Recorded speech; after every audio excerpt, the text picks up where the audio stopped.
Halo Sobat Gitu Auto Tips, masih bersama gue Rian di sini. Di video kali ini kita akan ngebahas apa sih penyebab dari mesin overheat dan dampaknya yang terjadi pada mesin mobil.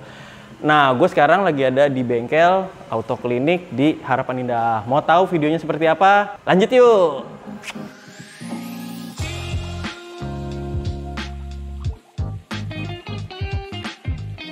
Oke teman-teman, di sebelah gue ini udah ada Mas Hari. Dia ini selaku kepala mekanik di bengkel Auto Klinik di Harapan Indah ini.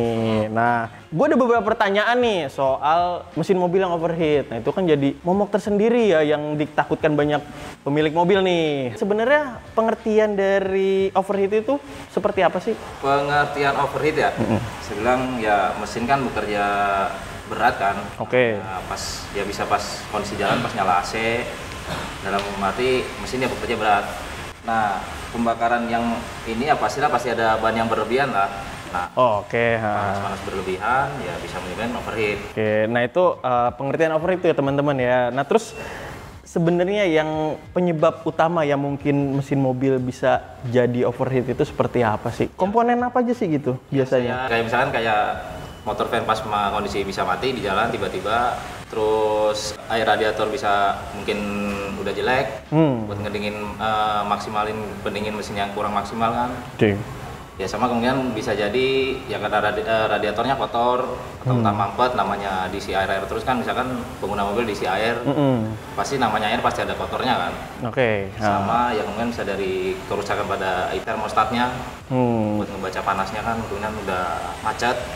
Bisa dibilang air radiator ya yang jadi penyebab, mungkin jadi penyebab utama. Rata-rata air radiator. Oh, jadi air radiator ya. Sama kerusakan di radiator juga. Oke, nah kalau memang ada kebanyakan orang itu jarang ganti air radiator atau seperti apa, itu jadi ada penyebab juga nggak sih kayak gitu? Kemungkinan bisa dari mampetnya kisi-kisinya radiator bisa. Dari mampetnya situ bisa ya pasti airnya loh. Air radiator harus diperhatikan tuh ya. Oke, nah terus dampak terburuk kalau mesin mobil itu mengalami overheat seperti apa tuh? Dampak terburuknya yang pasti ngeliat dari temperatur dulu sih. Ya kalau memang misal kita lagi jalan, terus temperaturnya udah indikator, misalkan kan ada yang model indikator yang di panelnya ya nyala, sama ada yang model jarum. Nah kemungkinan rata-rata orang pada nggak lihat kan, dari nggak jarum kan di jalan, terus misalkan tiba-tiba overheat di jalan, nah tahu-tahu dipaksa kan, ya dampak terburuknya yaitu dari bisa headnya melengkung, silinder headnya melengkung. Wah, itu tuh agak ini tuh ya, agak masalah besar tuh ya bisa dibilang tuh ya. Oke, nah itu komponen itu yang bakal rusak tuh, selain dari silinder head sama blok yang melengkung? Itu aja sih mas. Sebenarnya itu aja. Tapi dampaknya besar tuh ya, cuman gara-gara itu aja tuh ya. Waduh. Nah terus untuk mengecek kalau memang head blok silinder itu melengkung, itu seperti apa sih? Ya paling pertama kita ngeliat dari tutup oli nih. Tutup oli kita buka, nah kita intip nih di bawahnya. Ada campuran air apa enggak? Kalau emang belum campuran air, ya pasti head sama bloknya belum melengkung. Oh, berarti indikasinya pertama tuh dari tutup oli tuh ya? Dari tutup oli, dilihat dulu, terus? Ya kalau misalkan emang nggak sampai nyampur ya berarti masih aman. Kemungkinan, nah barulah bisa pengecekan. Nah kalau emang udah nyampur, ya mau nggak mau ya diturun. Diturun setengah dulu, diukur si kerataan si bloknya. Ada alat khususnya nggak sih? Ada. Apa tuh namanya tuh? Nah nanti diukur sama pakai filler gig. Kita ukur nih kerataannya berapa. Oh itu ada limitnya sendiri? Ada. Oke, itu sebenarnya limit maksimalnya seperti apa tuh? Ada ukuran sendiri? Ukurannya berapa? Ada. Berapa tuh? 0,08 sampai 0,014. Kalau yang bisa dibilang silinder apa bloknya melengkung itu udah ukuran berapa? Ya rata-rata bisa ke 0,16 bisa. Separah-parahnya ya 0,020 bisa. Nah kalau udah begitu, langkah perbaikannya seperti apa sih? Paling pertama kita ukur celah dua-duanya nih, blok sama headnya. Nah kalau misalkan baru headnya yang melengkung aja, nah terus bloknya masih standar limit nih diukur, paling kita paper saja di headnya. Dipapas, dikurangin lah ya gitu ya. Berarti diratakan lagi gitu ya. Itu ya imbas ke depannya ya mungkin mesin kan agak hunting doang. Yang penting ya normal sih. Jadi berarti masih bisa dilakukan perbaikan dengan papas tuh ya kayak gitu ya. Nah kalau di Auto Klinik sendiri range biaya perbaikan. Mulai dari misalnya overheat yang ringan sampai yang berat itu range-nya dari harga berapa sampai berapa sih? Kalau yang ringan kan kayak istilah ringan kan misalkan baru headnya aja yang Oke. Nah, itu di angka 2,5-an lah. 2,5 Sama juta. part biasa. Sebagai info, Autoklinik ini bengkel spesialis mobil Nissan dan Datsun ya, gitu ya. Oke, terus lanjut. Kayak kalau separah-parahnya sampai bloknya melengkung, ya paling nggak salah satu ada penggantian. Oh, ada penggantian. Mau bloknya ya dulu mau bloknya yang diganti, apa sih headnya? Kita rata-rata yang diganti si headnya.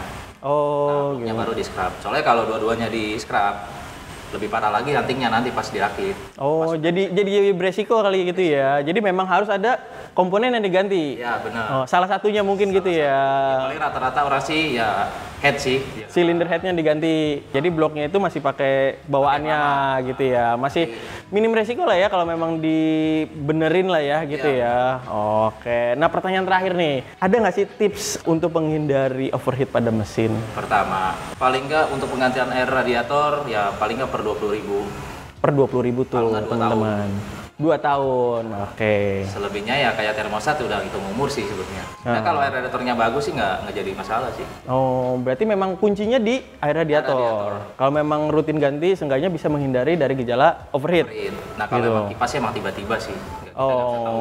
Extra fan itu tuh ya, gitu ya tiba-tiba ya. Tapi ada baiknya kalau memang teman-teman lakukan servis reguler kan di situ kan bisa dikasih tahu tuh, dilihat apa mungkin komponen sudah mulai bermasalah atau enggak, kan bisa dilakukan perbaikan atau penggantian. Mungkin seperti itu kali ya. Kalau kita jalan ya paling 4 jam minggir dulu.